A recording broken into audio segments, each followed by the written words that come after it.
Tai laba diena, aš esu Elona Tijunonienė, dirbu Lietuvos įtraukties švietime centre, švietimo plėtros pagalbos grupėje specialiąja pedagogė. Todėl šiandien norėčiau pakalbėti tokia tema. Tai yra apie vaikus arba mokinius, kurie turi intelekto sutrikimą, pradeda eiti į ugdymo įstaigą ir tikriausiai tėvai ir pedagogai ir patys vaikai susiduria su daugybė įvairių iššūkių. Todėl pagalvojau, kad kaip tik galėčiau papasakoti,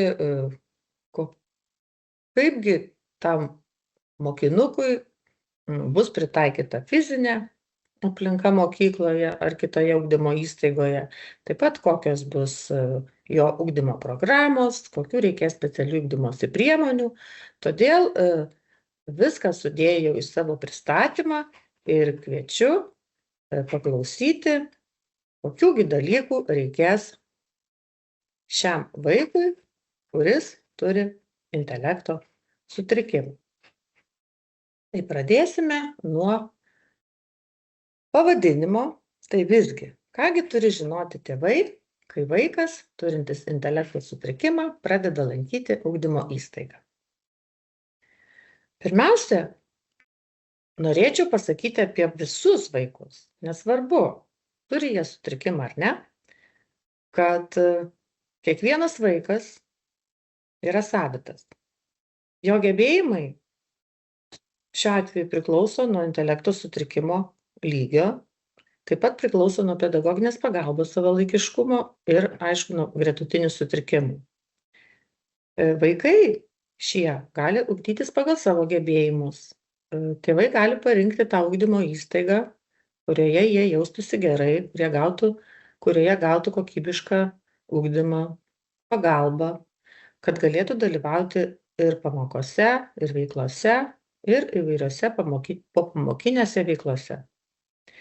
Dažniausiai šiems mokiniams tikrai reikalingos specialios mokymosi priemonės, taip pat individualizuotas ugdymo metodų pritaikymas, įvairi technologinė pagalba.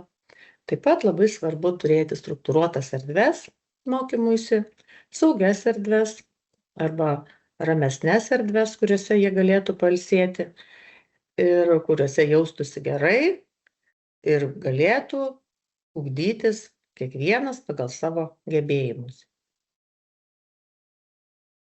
Taigi, intelekto sutrikimas apibūdinamas taip. Jis pasireiškia pažintinės veiklos, kalbinių, motorinių gebėjimų pažeidimais, taip pat adaptyvaus elgesio sutrikimu. Vaikai, kurie turi intelekto sutrikimą, tai jiems būdingas šio adaptyvaus elgesio sutrikimas bent keliose iš įvairių sričių. Tai gali būti ir komunikacijoje, ir savitvarkoje, buities, socialiniai, sveikatos saugumo įgūdžiai, taip pat laisvalaikio leidime, taip pat savireguliacijoje, veiklos organizacijoje ir ypatingai akademinių žinių taikyme kasdieninėme gyvenime. Intelekto sutrikimas priskiriamas negalių grupiai, jis gali būti ir kompleksinės negalės sudėtyje, turėti šalia intelekto sutrikimo kitą gretutinį sutrikimą, kuris gali būti įvairus, gali būti regos sutrikimas, dar judesio ar panašiai.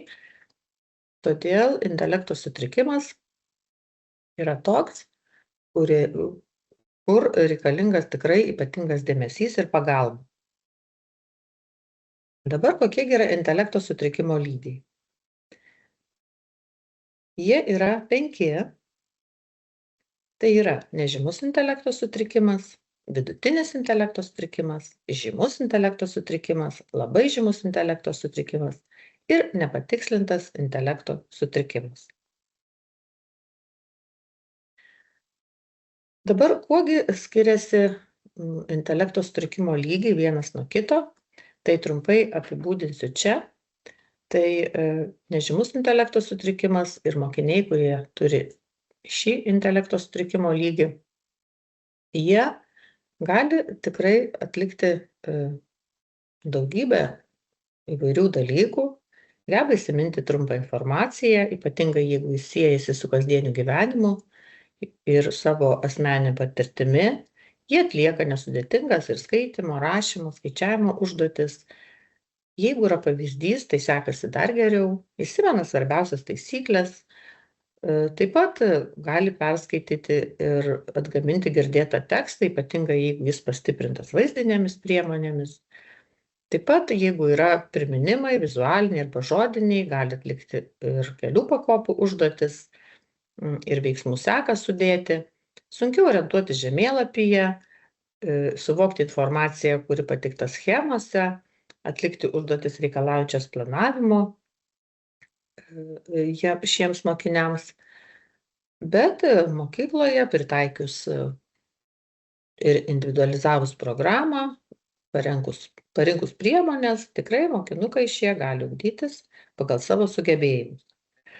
Dabar mokiniai, kurie turi vidutinio intelekto sutrikimo lygį, jau mažiau tikslingai domisi aplinka, jie geriau orientuojasi toje vietoje ir pažįsta tuos dalykus, kurie susijusi tiesiogiai su jų patirtimi, kurie yra šalia, kuriuos jie gerai pažįsta. Žodynas dažniausiai skurdokas, jame dominuoja daiktavardžiai, veiksmažodžiai, labai yra mažai būdvardžių. Šie mokinukai kalba paprastais, trumpais sakinukais, kelių žodžių tik tai sakinukais. Na ir dažniausiai trūksta logikos, apibendrinimų, žinoma, nesupranta sudėtingų žodžių reikšmės, ir panašiai. Dabar mokiniai, kurie turi žymų ir labai žymų intelekto sutrikimo lygį, tai jau čia tikrai daugelį sričių ir kalbos, ir pažinimo, ir bendravimo, ir motorikos stebimas jau didžiulis atsilikimas, lyginant su bendraamžiais. Šie vaikai mažai domisi aplinka, jie mažiau tyrinėja aplinką, tada mažiau ją ir pažįsta. Visas gyvenimas jų tiesiog labiau susijęs su jų kasdienė aplinka, su tai, ką jie daro kiekvieną dieną. Jie bendrauja, žinoma, ir su suaugusiais žmonėm, ir kartais vienas su kitu, tačiau dažniausiai jų veiklai reikia padėti, pagelbėti. Ypatingai gerai gali susigaudyti praktinio pobūdžio veiklose, kurie nuolatos kartojama kiekvieną dieną. Bet jiems tikrai šiems mokinukams reikalinga ir fizinė pagalba, ir žodinė, ir kita, nes be pagalbos dažniausiai jie negalėtų dalyvauti veiklose ir savarankiškumo įgūdžiuose taip pat. Dabar mokiniai, kurie turi nepatikslintą intelekto sutrikimą, tai čia intelekto sutrikimas yra aiškus, tačiau tuo metu, kai jie tiriami, nepakanka tos informacijos, kad būtų galima priskirti juos anksčiau minėtom intelekto sutrikimo lygiam. Tačiau šis sutrikimas būna trumpai, dažniausiai pakartotinio vertinimo metu, vis tiek yra atliekami testai ir tas ar kitas mokinys dažniausiai yra priskiriamas vienam ar kitam intelekto sutrikimo lygiui, apie kuriuos minėjau anksčiau. Dabar kaipgi su šių vaikų ir mokinukų kalba? Taigi vaikai, kurie turi intelekto sutrikimą, jiems būdinga specifinė kalbos raida ir kalbėjimo ir kalbos sutrikimai yra antrinio pobūdžio. Dažniausiai jie pradeda kalbėti vėliau. Kai pradeda, tai daugiau ir ilgiau kalba garsažodžiais, trumpais skiemenukais. Labai lėtai turtėja jų žodynas, po truputėlį įsimena naujus žodžius ir juos gali ištarti, todėl vaikui ir sunkiau išreikšti savo norus, pageidavimus, dažnai rodo judesiu, ko nori, bendrauti su aplinkiniais pradeda, irgi naudodami ir mimiką, ir judesius, ir trumpus garsažodžius. Taip pat nepakankamai supranta kalbą, todėl tikrai gali nevykdyti ilgesnių instrukcijų, ilgesnių prašymų, gali suprasti vieno žodinę instrukciją. Žinoma, ilgai netaisyklingai taria ir garsus, ypatingai sudėtingesnius, arba juos iškreipia, arba žodį sutrumpina, arba keičia vieną garsą kitu. Na ir jiem tikrai sunku reikšti mintis ir išreikšti savo norus, apibūdinti daiktus ar kitus dalykus, o savarankiškai pasakoti tikrai yra labai sudėtinga. Dabar, kai vaikas ar jau mokinys, būdamas mokykloje, mokosi ir kasgi pastebi jo ugdymosi, mokymosi sunkumus. Tai dažniausiai, žinoma, gali būti tėvai, kurie mato, kad vis tiek kažkaip nėra tikslu, nėra aišku, ką būtent tas vaikas sugeba, ką jis geba išmokti. Dažnai pastebi mokytojai arba švietimo pagalbos specialistai. Taigi, ką tada daryti? Kai pastebi, kai tau neramu, kai nori kažką įvertinti, sužinoti, tai dažniausiai reikia kreiptis dėl ugdymosi poreikių vertinimo. Ir čia šitoje vietoje tikrai galite mūsų Įtraukties švietime centro svetainėje rasti informaciją, kaip atliekamas mokinio vertinimas. Ten tikrai yra viskas aiškiai surašyta, nuo ko pradėti, kur kreiptis, jeigu lanko vaikas ugdymo įstaigą, jeigu jos nelanko, tai kviečiu pasiskaityti, kad būtų aiškiau, jeigu turite tokių klausimų dėl savo vaiko. Dabar vaiko pedagoginis, psichologinis gebėjimų įvertinimas, kasgi tai yra? Tai kiekvieno miesto rajono pedagoginė psichologinė tarnyba arba švietimo pagalbos tarnyba, jų specialistai gali įvertinti kiekvieną vaiką. Čia yra visa specialistų komanda, kuri vertina, tai psichologai, logopedai, socialiniai pedagogai, specialieji pedagogai, gydytojai, neurologai ir dar kiti. Ir jie įvertina mokinį. Ir tikslas jų yra nustatyti švietimo pagalbos paslaugų reikmes tam mokiniui. Vadinasi, rekomenduoti švietimo programos pritaikymą, kokias naudoti tam mokiniui specialiasias mokymo priemonės, taip pat kaip ir kur pritaikyti ugdymo aplinką, kad šis mokinukas kuo geriau jaustųsi bet kurioje ugdymo įstaigoje. Todėl, jeigu jūsų vaikas dar nelanko ugdymo įstaigos, tai galite registruotis į savo miesto rajono pedagoginę psichologinę tarnybą arba švietimo pagalbos tarnybą, kur jam atliks išsamų įvertinimą. Dabar nuo to, kaip tas įvertinimas buvo atliktas, kokios buvo gautos išvados, priklauso ir visi mokinio poreikio ugdymo pritaikymai. Vadinasi, jeigu mokiniui buvo nustatytas vienoks ar kitoks intelekto sutrikimo lygis, tai rekomenduojama yra pritaikyti ir programos turinį, jo apimtį, kokie bus mokymo būdai, taip pat specialios mokymo priemonės, taip pat, kaip ir minėjau, aplinka mokymosi, taip pat techninės pagalbos priemonės ir švietimo pagalbos poreikis bus apskaičiuojamas, nes dažniausiai įvertinus mokinį nustatomi jo ugdymosi poreikiai, tai dažniausiai prie intelekto sutrikimo būna dideli arba labai dideli ugdymosi poreikiai. Ir nustačius didelius arba labai didelius specialiuosius ugdymosi poreikius, tada sudaromos galimybės pasirinkti ugdymo įstaigoje. Tai gali būti bendroji mokykla arba mokykla skirta specialių ugdymosi poreikių turintiems mokiniams. Dabar mokinys, kuris turi vieną ar kitą intelekto sutrikimo lygį, ugdomas pagal šias programas.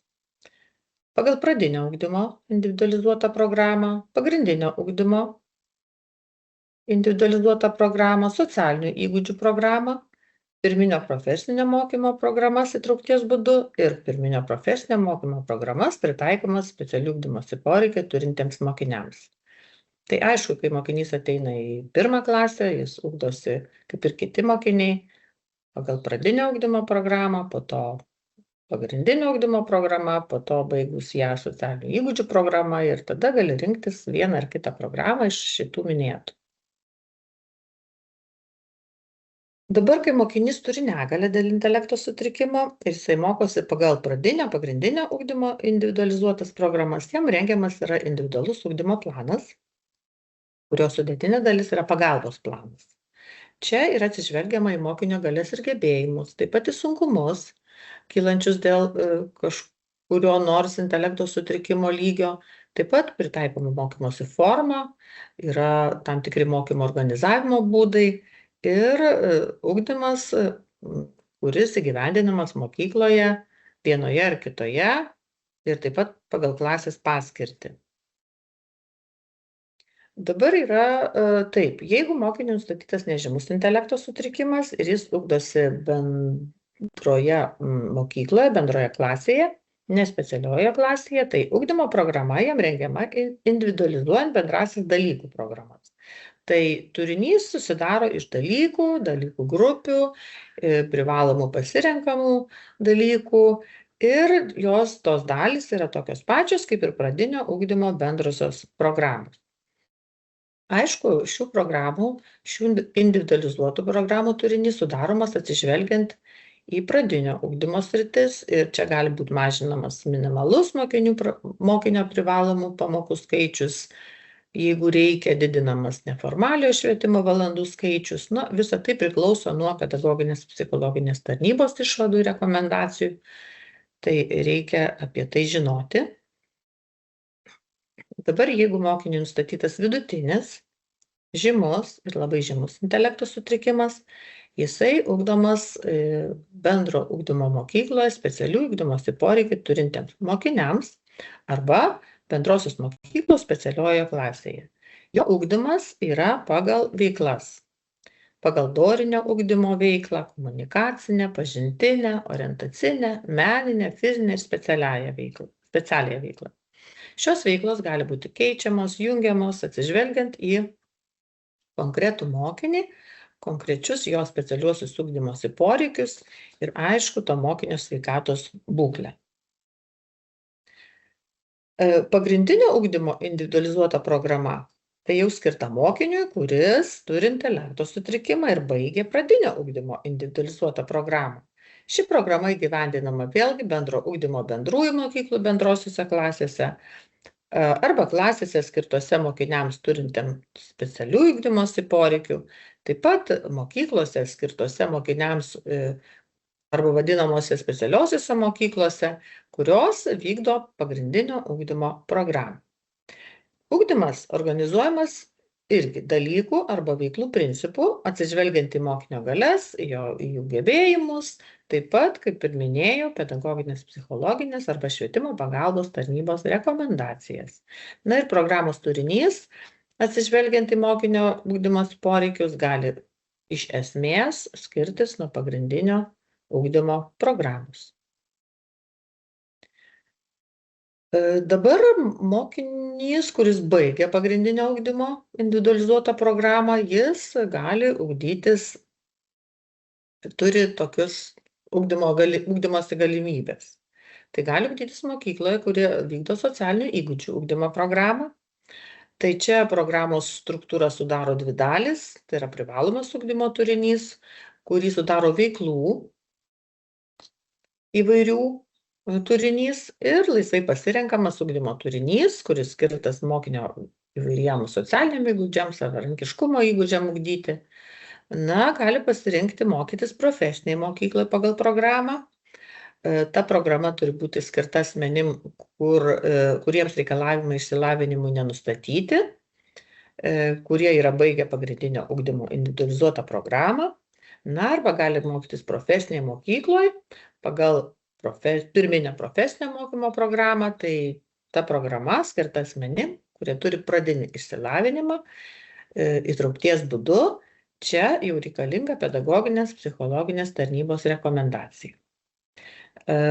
Žinoma, dėl mokinio, kuris baigia pagrindinio ugdymo individualizuotą programą ir galvoja, ką toliau jam daryti, kur ugdytis, tai šioje vietoje tikrai galėtų jam patarti, patalkinti arba ir jums tėvai papasakoti mokykloje dirbantis karjeros specialistas. Tai galit kreiptis ir į jį.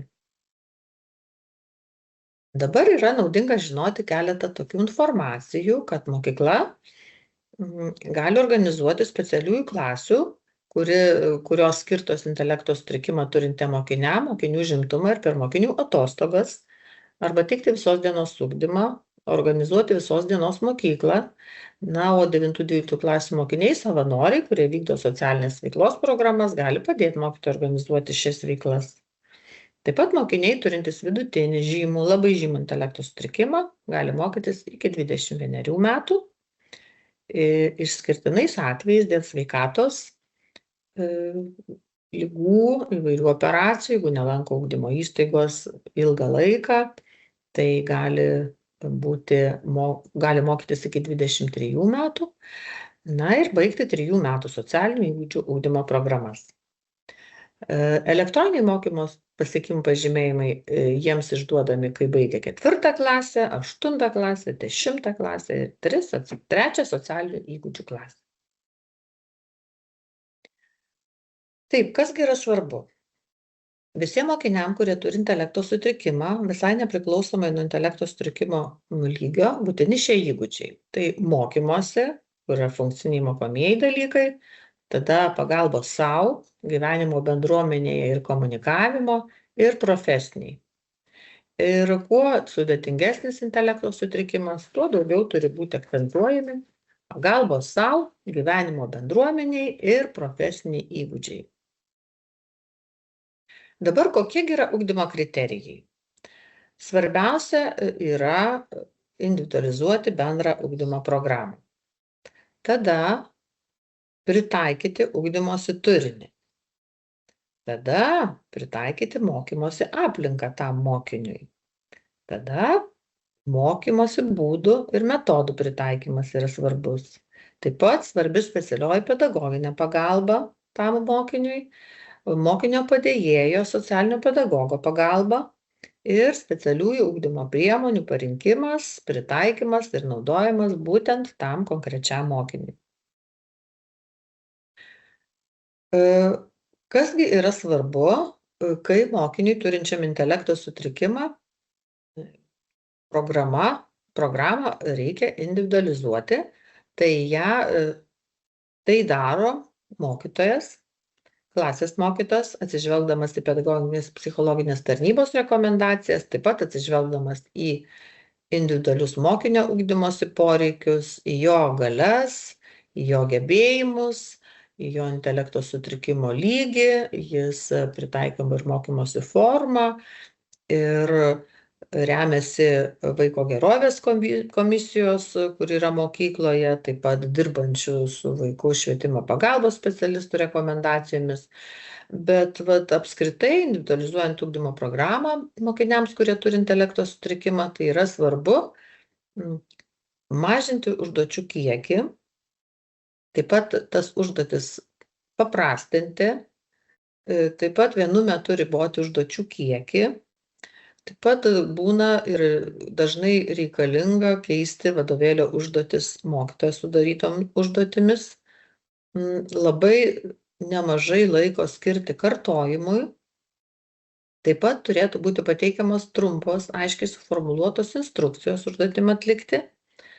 Mažinamas teorijos mokymasis, kaitaliojami veiklos būdai ir pasakojimų dalykų žinios patikrinamos įvairiai. Tai įvairiais testais, kur yra skirtingų atsakymų pasirinkimas ir galima čia jau susitarti, kaip čia darysi, ar mokytojas parengs ir mokinys tik pažymės, ar jis parašys, ar mokinio padėjėjas padės tam mokiniui.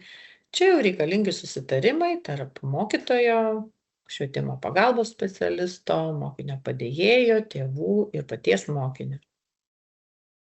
Dabar kaipgi vyksta šių mokinių vertinimas, tai mokiniai, kurie mokosi pagal kurią nors individualizuotą ugdymo programą, jų pasiekimai vertinami, forminami ir čia susitariame konkrečioje mokykloje. Aišku, susitarimai priimami atsižvelgiant į mokinio galias, į jo specialiuosius ugdymosi poreikius, taip pat į tėvų pageidavimus ir čia gali būti vertinimo būti įvairių, tai gali būti ir skaityta, neįskaityta, gali būti aprašai, gali būti pažymiai, gali būti kiti vertinimai.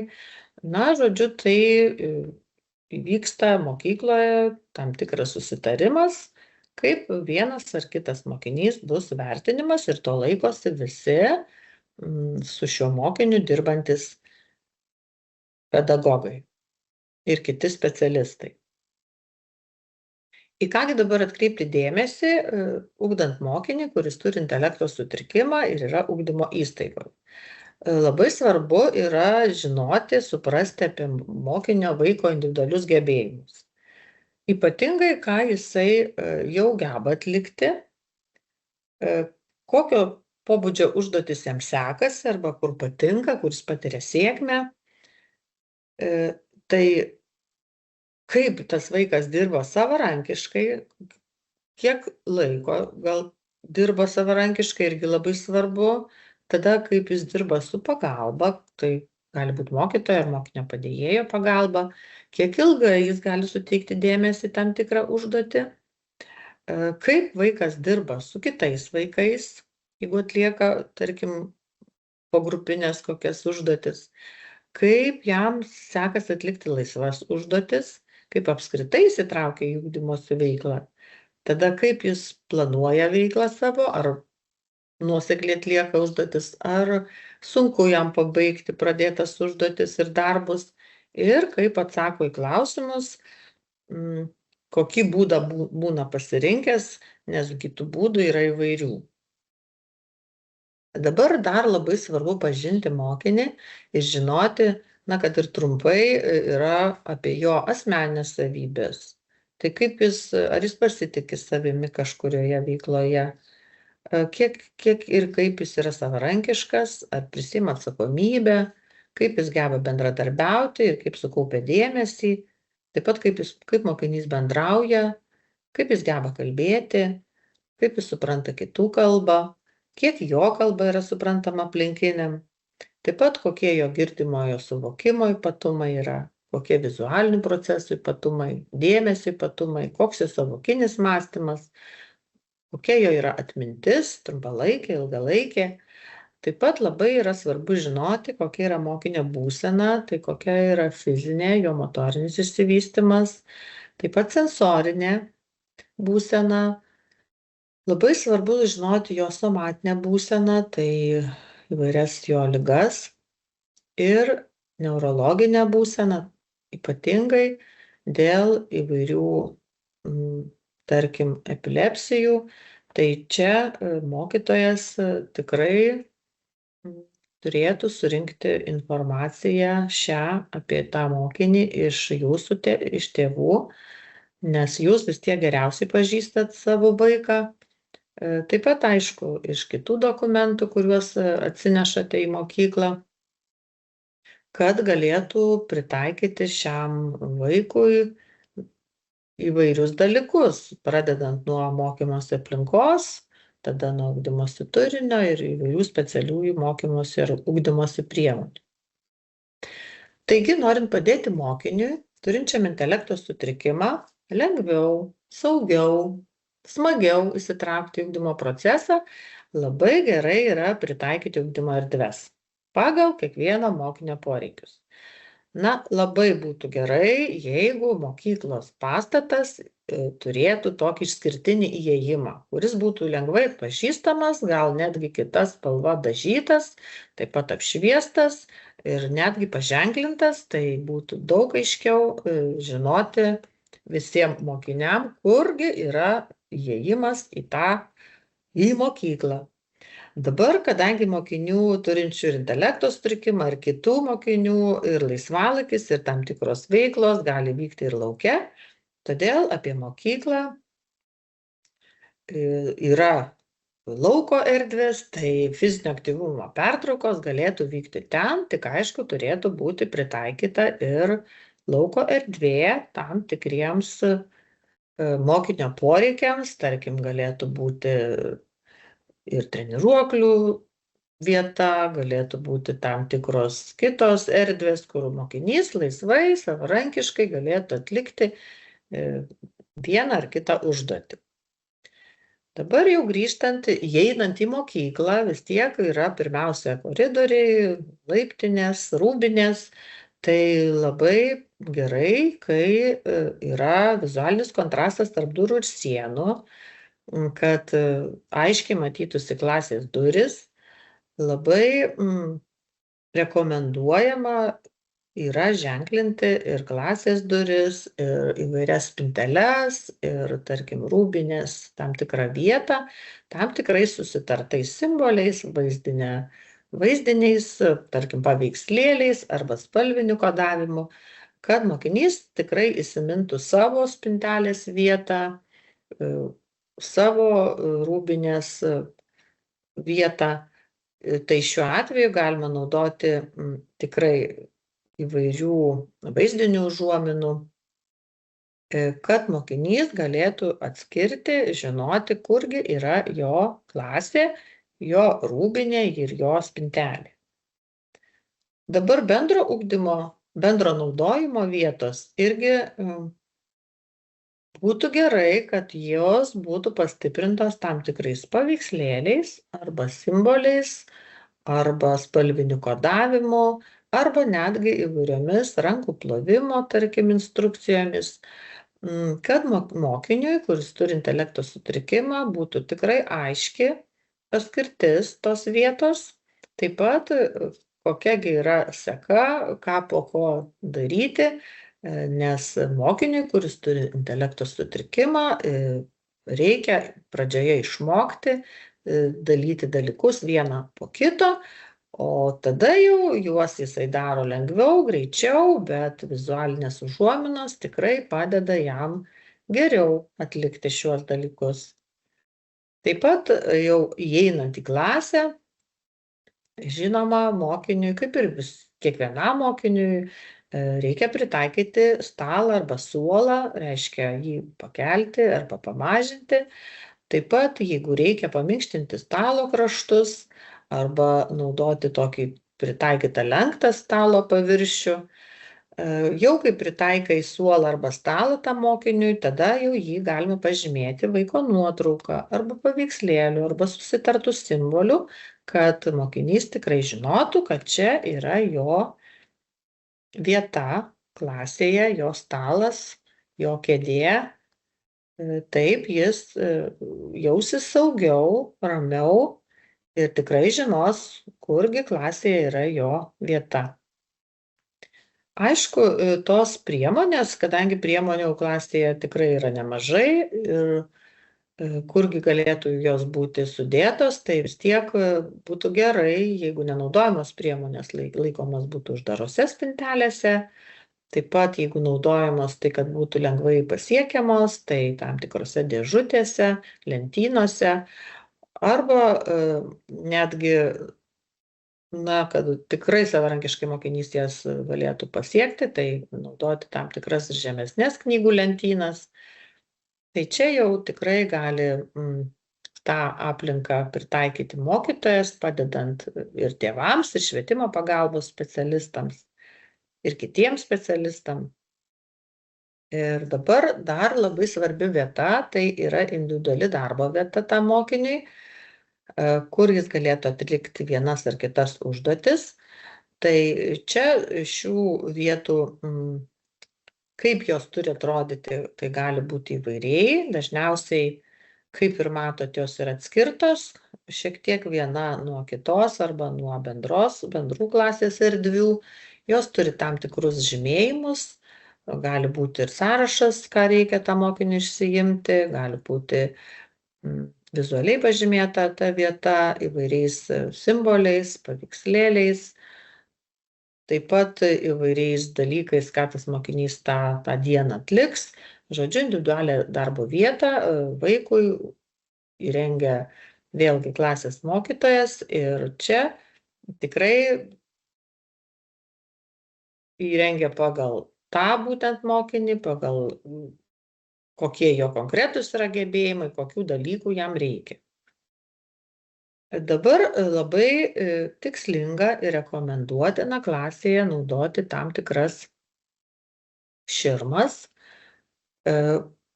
nebūtinai vien tik individualią darbo vietą. Tos širmos, jų yra įvairių, yra akustinių, pastatomų, yra didelių, yra mažų. Jos tiesiog sumažina išorės dirgiklius ir tada turi tokią individualią erdvę vaikui, kur jisai geriau sukaupia dėmesį ir dirba savarankiškiau, ramiau, todėl galima tikrai jas naudoti klasėj, pamokoj ir netgi namuose. Dabar kągi daryti, jeigu vaikas sunkiau bendrauja kalba, tai žinoma naudoti alternatyvias komunikavimo priemones, tai tos priemonės, kurios padeda vaikui bendrauti, nesgi visi mes kažkokiu būdu bendraujame, mes bendraujame kalba, kiti vaikai bendrauja gestais, kiti įvairiais komunikavimo simboliais, tai tik tai reikia sudaryti galimybę vaikui jais bendrauti, todėl galima sudaryti ir knygeles, ir lenteles, ir įvairias kitą medžiagą, kad mokinys galėtų ir atsakyti jų pagalba, ir pasirinkti jų pagalbą, ir tai būtų suprantama ir jam, ir visiems kitiem aplinkiniam. Todėl klasėje labai pravartu turėti yra dienotvarkės arba pamokų tvarkaraščius, kurie gali būti įvairūs, gali būti bendros dienotvarkės visų mokinių, gali būti tik to mokinio dienotvarkė tos dienos, jinai turėtų būti vaizdinė, tai turėtų būti arba parengta arba nuotraukomis, arba simboliais, arba parašyta žodžiu ir pastiprinta tam tikrais paveikslėliais. Tai, žodžiu, čia kokia galėtų būti dienotvarkė arba koks galėtų būti pamokų tvarkaraštis, tai tikrai priklauso nuo mokytojo, nuo mokinio ir nuo to, ką tas mokinys supranta, kokias pamokas ar dalykus jis turi ir ką veikia, tarkim, ir po pamokų. Dabar kartais labai gerai turėti yra tam mokiniui ir jo individualią dienotvarkę, kuri, tarkim, ženkliai skiriasi nuo kitų mokinių dienotvarkės arba reikalinga dar tikslesni žodžiai, paveikslėliai, kągi tas mokinys turėtų daryti vienu ar kitu atveju. Tai vėlgi matot, kad čia gali būti labai skirtingai parengta ta dienotvarkė, taip pat skirtingai gali būti parengta ir veiklos ar pamokos struktūra. Visa tai priklauso nuo mokinio intelekto sutrikimo lygio, nuo jo galių, nuo jo gebėjimų. Taigi tas priemonės tikrai galima parengti ir mokiniui dienotvarkę, tarkim, jo vaizdinę galima priklijuoti prie jo stalo arba prie jo, jeigu yra netoli siena, toje vietoje, kad mokinys savarankiškai, laisvai galėtų prie jos prieiti, pasižiūrėti ir žinoti, kas vyks po ko ir toliau ugdytis ramiai. Dabar, jeigu iškyla įvairių tokių sudėtingesnių dalykų, kur sunku suprasti ir nežinai, kaip mokinys reaguos į vieną ar kitą situaciją, kaip tarkim rugsėjo 1 šventė, kas joje bus, tai labai yra rekomenduotina kurti socialines istorijas. Šias istorijas bet kokiu atveju, norint suprasti tą socialinę situaciją, gali kurti mokytojai, švietimo pagalbos specialistai, gali kurti tėvai. Jos dažniausiai papildomos yra paveikslėliais arba piešiniais, arba simboliais. Čia tiesiog yra kaip tokios, ir gali būti naudojamos kaip ir elgesio taisyklės arba kaip istorijos, kur iš mokinio laukiama tam tikrų susitarimų, kad būtų aišku, ką daryti vienoje ar kitoje situacijoje, tarkim, kaip elgtis, kasgi bus rugsėjo 1 šventėje, kaip elgtis pamokoje ir panašiai. Dabar dažniausiai susiduriama su tuo, kad pritaikant ugdymo turinį, žinoma, reikia pritaikyti ir tekstą mokiniams, kurie turi intelekto sutrikimą. Tai kokiosgi būtų rekomendacijos dėl teksto pritaikymo? Šias rekomendacijas galima naudoti namuose rengiant užduotis mokiniam, mokykloje žinoma. Tai rekomenduojami šriftai 3 rūšių. Taip pat rekomenduojamas šrifto dydis didesnis, 14 ir dar didesnis gali būti. Taip pat 1,5 mm tarpai tarp eilučių, vadinasi didesni tarpai. Tada kiekvieną sakinį rekomenduojame rašyti iš naujos eilutės ir lygiuoti kairine, kad mokiniui būtų aiškiau suprasti, kurgi sakinys prasideda ir kad kiekvienas naujas sakinys prasideda iš naujos eilutės. Atsiprašau. Dabar jeigu yra tekste sudėtingesnių žodžių, sunkesnių žodžių, tai juos gerai pastiprinti yra paveikslėliais arba konkrečiais grafiniais simboliais ir taip pat naudoti lengvai suprantamą kalbą, pateikiant mokomą medžiagą ir instrukcijas šiems mokiniams. Čia įdėjau vieną pavyzdį, kur yra lietuvių kalba, integruotos vadovėlis Aš ir kiti, 1 klasės vadovėlis, ir pirmoje fotografijoje matot šio vadovėlio vieną puslapį, kur yra tekstas. Ir matot, kaip tas tekstas apipavidalintas, kiek yra tekste žodžių. Tai antra fotografija rodo, kaip galima tą tekstą jau teksto turinį pritaikyti mokiniui, tarkim, kuris turi intelekto sutrikimą, šiuo atveju yra pirmokas, kuris dar neskaito mažosiomis raidėmis, tai tekstą galima pakeisti į didžiąsias raides. Taip pat prie esminių reikšmingų žodžių galima naudoti paveikslėlius, kad mokiniui būtų aiškiau ir suprantamiau skaityti. Tai va toks galėtų būti teksto pritaikymo būdas. Dabar dar yra vienas toks EPUB formatas, skaitmeninių leidinių formatas. Ir čia įdėjau tokią knygą Gintarinė širdis ir jinai yra nemokama knyga. Tai tikrai namuose galite atsisiųsti savo išmanų įrenginį ir pabandyti paskaityti su savo vaikais, kadangi čia tas formatas yra, tiesiog stebuklingas. Jis gali tikrai pakeisti ir teksto dydį, šriftą, ir lygiuotę, ir kontrastą, ir tarpus tarp eilučių. Taip pat galima naudotis tam tikrą balso sintezės funkciją. O kai skaitai tą vietą, jinai būna paryškinta ekrane, todėl aiškiai gali matyti tą žodį, kurį skaitai. Dabar čia šiek tiek užsiminiau apie lengvai suprantamą kalbą, tai norėjau papasakoti, kasgi tai yra. Tai šiai dienai Lietuvos audiosensorinė biblioteka pirmą kartą yra išleidusi grožinės literatūros knygą, Alvydo Šlepiko romaną Mano vardas yra Marytė, kuri visas knygos turinys jau yra parengtas lengvai suprantama kalba. Vadinasi, sakiniai yra trumpesni, tarpai tarp eilučių platesni, yra paveikslėliai su užrašais, žodžiu, pritaikyta tikrai ir mokiniams, ir kitiems, kurie norėtų skaityti grožinės literatūros kūrinius ir kurie tikrai gali skaityti šią knygą visai lengvai arba su pagalba, tarkim, bet jau pabandyti paskaityti ir visą knygą.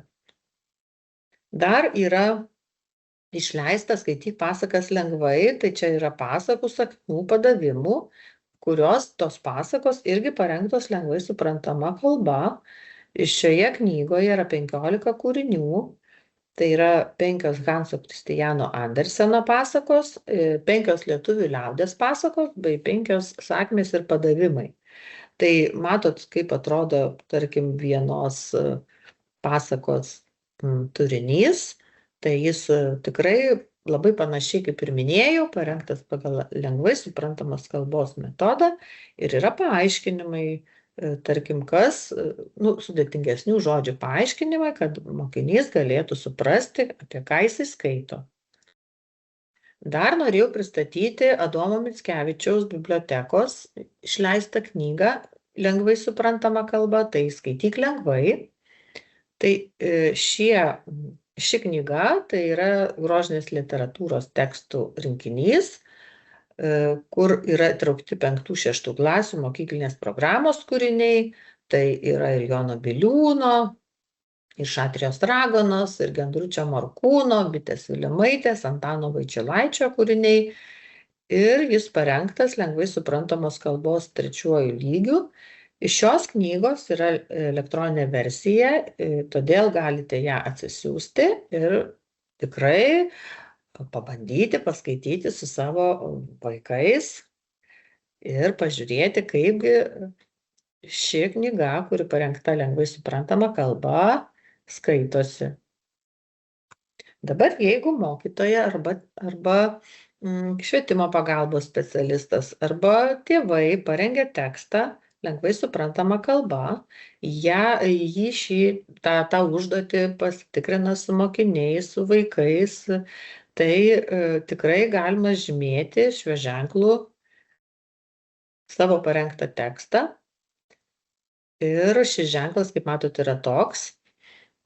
Todėl tikrai, jeigu žiūrėsite, skaitysite internete įvairius tekstus iš įvairių organizacijų, tikrai pabandykite atrasti šį simbolį, nes labai dažnai jis dabar pradedamas naudoti. Ir tada tu supranti ir visi suprantam, kad tekstas tas yra parengtas lengvai suprantamos kalbos metodu, o išsamiau apie šią kalbą, kaip rengti tuos tekstus, kaip pritaikyti, tai galit pasiskaityti, įdėjau nuorodą, tai tikrai žinosite dar daugiau, negu aš jums čia papasakojau. Dabar kokiasgi verta naudoti skaitmeninės priemonės bendravimui, nes skaitmeninių priemonių yra įvairių, jos naudojamos įvairiems dalykams. Tai pirmiausia, noriu pristatyti 2 skaitmeninės priemonės bendravimui. Viena yra Lingo.lt, kur mokinys, kuris sunkiai bendrauja kalba, gali naudoti bendravimui, komunikavimui, o kita yra Budmakerio programa, kurios pagalba mokytojas ar tėvai ar švietimo pagalbos specialistai gali parengti lentelių, gali parengti tam tikrų simbolių tam kiekvienam konkrečiam mokiniui pagal temas, pagal tai, ko reikia tam mokiniui, kad mokinys galėtų bendrauti naudodamas alternatyvios komunikacijos simbolius.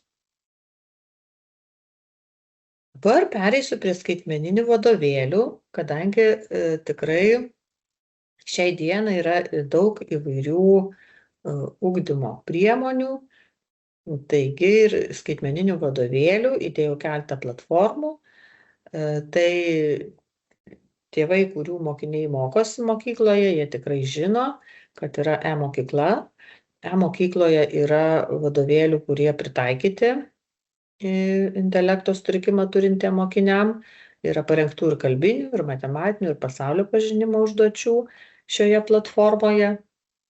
Tada Eduka klasė turi irgi didžiulę biblioteką ir nuo 1 iki 12 klasės skaitmeninių vadovėlių, pritaikytų, papildytų pagal atnaujintas bendrasias programas, labai daug įvairių tipų užduočių ir tikrai galima pritaikyti ir mokiniam turintiem intelekto sutrikimą. Na ir dar gal naujesnė yra OPIK platforma, kurioje irgi yra daug skaitmeninių vadovėlių, nuolat pildoma naujų turinių. Ir kaip ir anose platformose, taip ir šioje, vartotojai gali būti ir mokiniai, ir tėvai, ir mokytojai, ir kiti, kuriem rūpi atrasti vieną ar kitą skaitmeninę užduotį vienam ar kitam mokiniui arba savo vaikui. Dabar kokie galėtų būti skaitmeniniai įrankiai pamokoje ir namuose, tai įdėjau tik tai keletą, nes jų tikrai yra labai daug. Labai gera mokymosi platforma yra WordWall. Čia yra daugybė įdėtų užduočių, jau parengtų lietuvių kalba, kur dalinasi ir kuria mokytojai, kiti pedagogai ir švietimo pagalbos specialistai, taip pat ir tėvai. Tai tikrai galima naudoti žinių tvirtinimui ir naujų žinių suteikimui ir ypatingai pasikartojimui šią platformą. Na, o kita platforma Kahoot, tai čia leidžia jau ir mokytojam arba tėvam kurti ir įgyvendinti žinias, tai per viktorinas, per įvairius testus arba apklausas, tai vėlgi labai tinka mokiniam, kurie turi intelekto sutrikimą, nes labai spalvingai, linksmai ir gana greitai galima sužinoti, kaip vieni ir kiti įgūdžiai buvo išmokti, taip pat sužinoti ir naudoti tokį interaktyvų testą yra smagu, tai tikrai siūlau ir namuose pabandyti pasižaisti arba parengti tam tikrą užduotį ir pabandyti ją atlikti su savo vaiku. Dabar dar parinkau keletą Facebook'e esančių grupių. Jų tikrai Facebook'o grupių dabar yra labai daug ir įvairių, tačiau namuose ir mokykloje kartais pritrūksti tam tikros idėjos ar užduoties ir galvoji, kur čiagi dabar ją rasti, tai tikrai galite pasižiūrėti, nes čia labai daug ir mokytojų, ir švietimo pagalbos specialistų, ir tėvų deda įvairaus tipo užduotis, kurios tikrai gali būti pritaikytos įvairių lygių mokiniam.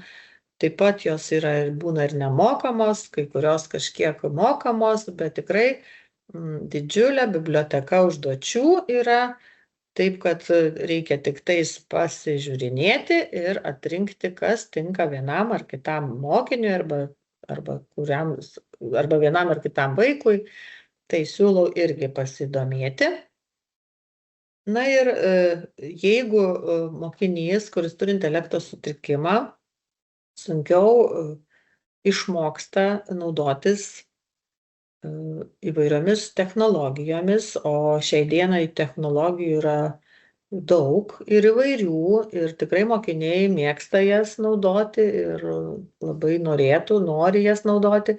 Yra tokios alternatyvios kompiuterinės įrangos priemonės, kurios, pavyzdžiui, čia klaviatūros. Klaviatūromis įprastomis mokiniui, kuris turi intelekto sutrikimą, ne visada yra lengva naudotis, tai galima naudotis ir alternatyviomis klaviatūromis, kurios, kaip matote, gali būti įvairių dydžių, gali turėti įvairių spalvinį mygtukų kodavimą, taip pat turi visas funkcijas, ką ir įprasta klaviatūra, tiesiog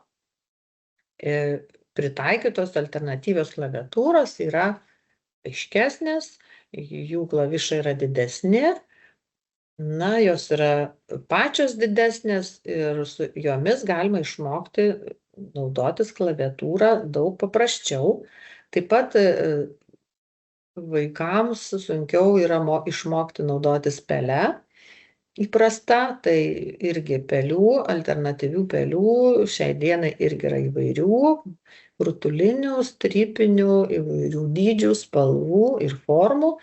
Todėl reikia tik žinoti, ko mokinį mokai arba kaip namuose jam pritaikyti įvairias kompiuterinės įrangos priemonės ir tada naudoti vieną ar kitą priemonę, o kur ją gauti, tai dar aš jums papasakosiu truputį vėliau. Dabar, jeigu mokinys sunkiau bendrauja kalba, tai tikslinga naudoti ir mokykloje, ir namuose įvairiais komunikatoriais. Jų yra labai įvairių dydžių, kaip matote ir čia, ir įvairių formų, ir įvairių funkcijų. Tai patys paprasčiausi yra vieno paspaudimo, tada 2, tada langeliai jau didėja, gali būti 4, 9, 23, 32, jų yra tikrai įvairių šiai dienai komunikatorių. Jie skirti tam, kad mokinys išreikštų savo poreikį. Jie yra įgarsinti paties mokytojo gali būti, arba vaiko, jeigu gali vaikas. Iš anksto turi būti parengti paveikslėliai arba simboliai ir iš anksto, aišku, reikia įgarsinti tą lentelę ir tada mokinys gali ją naudoti kiekvieną dieną pamokoje ir kiekvieną kartą namuose. Dabar kokių dar yra interaktyvių priemonių, tai mokyklose dabar tikrai ir klasėse atsiranda interaktyvių lentų, kurios ugdymą irgi padaro dar įdomesniu, leidžia mokiniui turinčiam intelekto sutrikimą atlikti užduotis savarankiškai. Taip pat yra ir interaktyvi siena, kuri skirta tam tikrom užduotim atlikti kartu su klase. Čia jau reikalinga didesnė erdvė, tai visada siūlau mokiniui, kuris ir turi intelekto sutrikimą, ieškoti ugdymo vietos, nebūtinai klasėje, galima ugdyti tam tikrus dalykus ir kitoje erdvėje, ir lauke, kaip ir minėjau anksčiau. Taip pat yra dar interaktyvios grindys, kur irgi mokinys gali atlikti vieno ar kito pobūdžio užduotis arba įtvirtinti mokomąją medžiagą. Žodžiu, mokymasis su interaktyviomis priemonėmis tikrai patinka mokiniam, jiem atrodo jis toks, įdomesnis, žaismingesnis, suteikia gerų emocijų. Kokių dar gali būti priemonių? Tai įdėjau keletą jų, nes jų irgi yra labai daug įvairių. Tai priemonės rašymo skaitymo įgūdžiam lavinti, tai yra skirtingos. Pirmasis yra lietuviškai skaitantis rašiklis Telimera, kuris tikrai padeda įsiminti žodžius, nes palietus rašiklių tekstą, žodžiai yra garsiai perskaitomi, gali kartoti tiek kartų tą žodį skaitomą, kiek tik norisi, kol atsiminsi. Skaityti yra tada lengviau, įdomiau. O rašymui, ypatingai jeigu mokinys tik pradeda mokytis rašyti, tai tikrai gali naudoti įvairias rašymo lenteles. Jos būna ir skaitmeninės, ir magnetinės, ir daugkartinio naudojimo, ir lanksčios, ir nutrinamos.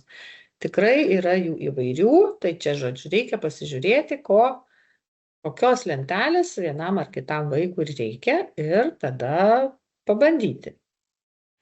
Dar labai pasiteisino pasunkintas rašiklis, kur paprastą rašiklį pritvirtini tokia velcro juostele, nes kartais dėl stabilumo sunkiau rašyti vaikams įprastų rašiklių, arba naudoti rašiklių laikiklį.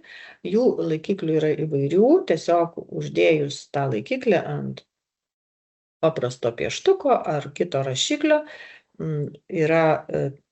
išmokti galima taisyklingiau laikyti rašiklį, arba pamokoje naudoti tokią sulankstomą nuožulnę lentą, kuri yra truputėlį 20 laipsnių su nuolydžiu, kad mokiniui būtų patogiau rašyti. Todėl tikrai galit pabandyti ir ją panaudoti. Žinoma, jeigu reikalinga tam mokiniui, tai galima naudoti ir kitas priemonės, ypatingai garsą slopinančias ausines, jeigu reikia, arba pasunkintas priemonės, pasunkintą liemenę, taip pat elastinę juostą ant kėdės ir įvairioms užduotims pabaigti arba jas atlikti per tam tikrą sutartą laiką. Labai gerai yra naudoti pamokoje laikmačius, taip pat ne tik pamokoje, bet ir namuose. Tai čia tik tai keletas, vėlgi paminėsiu, tų priemonių įdėta, jų yra labai daug, bet tokios gal pagrindinės, kurias galima būtų naudoti visur, jeigu to mokiniui reikia. Na ir būtų gerai, kad klasėje, bendroje klasės erdvėje atsirastų saugus toks nusiraminimo kampelis, kuris galėtų būti klasės gale. Tai čia įdėjau keletą pavyzdžių, gali būti toks kaip namelis su stogeliu šalia spintos pačioje klasės pabaigoje, arba gali būti ir kokia nors nedidelė palapinė. Čia įdėjau tokią tamsioji sensorinė palapinė, kur tikrai mokinys gali, esant reikalui, įlysti į palapinę, atsisėsti, šiek tiek pabūti vienas, atsipalaiduoti. Taip pat šią palapinę arba kitą nusiraminimo priemonę labai vertinga turėti ir namuose, ir ją kažkur irgi kambario gale, ar paskirti jai tam tikrą vietą ir naudoti irgi lygiai taip pat kaip ir mokykloje, kad galėtum tenais atsitraukti nuo įvairių dalykų, šiek tiek pasibūti vienas ir atsipalaiduoti. Na ir aišku, mokykloje, bet žinau, kad tėvai turi ir namuose įvairių sensorinių pertraukų priemonių, tai tikrai vietos skirtos atsipalaidavimui, nusiraminimui, bendravimui, pasibuvimui vienam, susikaupimui, tinka tikrai visiems mokiniams. Tinka turėti ir namuose kažkokią vietą tokią nusiraminimo, kur yra šviesa, kur yra garsai, kur yra spalvos, kur yra ramu ir kur vaikas žino, kad toje vietoje tikrai galės pasibūti ramiai.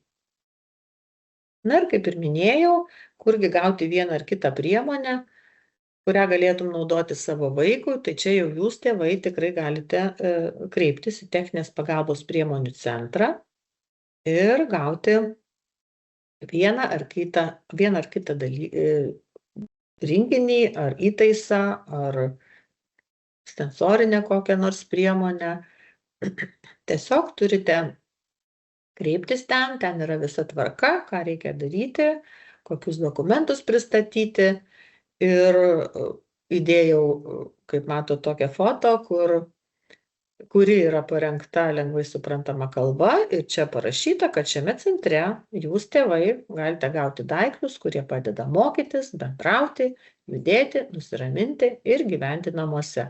Taigi kreipkitės ir pabandykite išsirinkti vieną ar kitą priemonę jūsų vaikui.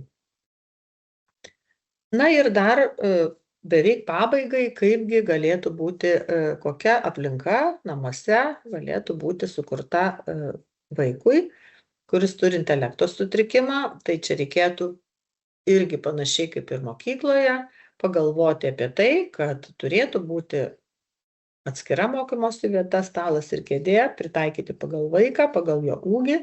Taip pat kuo mažiau ant stalo įvairių dirgiklių, kuo mažiau žaislų ar įvairių ten dekoracijų. Taip pat kaip ir klasėje naudoti paveikslėlius ar simbolius, kurie nurodo veiklų seką arba tai, ką po ko reiks daryti. Jeigu reikia priemonės, žinoma, sudėti į tam tikras lentynas, dėžutes, jas galima užrašyti, kas kur yra. Kaip ir minėjau, labai gerai turėti laikmatį, kurio pagalba gali susitarti, kiek laiko truks užduotis vaikui. Na ir poilsio kampelį, kur vaikas galėtų pailsėti, jeigu pavargsta. Taigi visai nesunku čia yra pritaikyti ir aplinką namuose. Na ir parengiau keletą rekomendacijų, kai kurias pati rengiau, kai kurias noriu jums tik tai parekomenduoti, kaip parengti vaiką pedagoginiam psichologiniam vertinimui, kokia yra ugdymosi poreikių vertinimo eiga, kokios rekomenduojamos specialios mokymo priemonės mokiniam turintiem intelekto sutrikimą. Ir dar keletą idėjų apie mokymosi aplinką, kaip pritaikyti mokiniams, tada apie sensoriškai draugišką aplinką ugdymo įstaigoje ir mokslo metų atmintinę tėvam, kur galite tikrai rasti daug naudingos informacijos ir pasiskaityti, ir pasižiūrėti, ir galbūt atrasite vieną ar kitą būdą ir galėsite panaudoti ir pritaikyti savo namuose. Na ir keletą naudingų nuorodų, ką irgi galėtumėt pasiskaityti. Pirma nuoroda yra mūsų Lietuvos įtraukties švietime centro svetainė. Joje tikrai galite rasti visas šias rekomendacijas, apie ką kalbėjau, ir dar daugiau kitų. Na ir kitos nuorodos, kur irgi yra daugybė naudingos informacijos, kurias galite pasiskaityti. Ir sakau jums ačiū, kad klausėte.